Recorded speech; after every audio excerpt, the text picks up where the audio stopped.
तौर पे नजर आता है कि उमर अब्दुल्ला जी को अपनी सीटें हारती दिख रही हैं, इसलिए वो वापस अफजल गुरु को याद कर रहे हैं। वो आतंकवादी जिसने संसद पर हमले की साजिश रची, सुप्रीम कोर्ट ने उनको फांसी की सजा दी।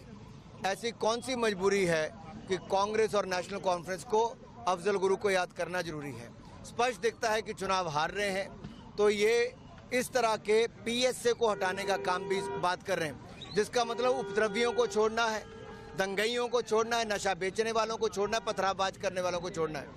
ये स्पष्ट दिखता है कि ये जम्मू कश्मीर को वापस पिछड़ा करना चाहते हैं, यहाँ विकास रुकवाना चाहते हैं, यहाँ पथराव शुरू करवाना चाहते हैं। ये आफती पार्टियां हैं, आफत फैलाने वाली पार्टियां।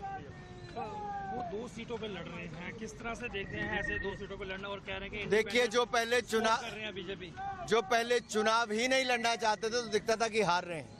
जब चुनाव लड़ा तो अब 2 सीटों पर लड़ना चाहते हैं और 2 सीटों के साथ अब आतंकवादियों का समर्थन करने की बात करते हैं। ये स्पष्ट दिखता है उमर अब्दुल्ला जी की दोनों सीटों से बड़ी हार होगी, लेकिन साथ ही साथ नेशनल कॉन्फ्रेंस और कांग्रेस की भी बड़ी हार होगी।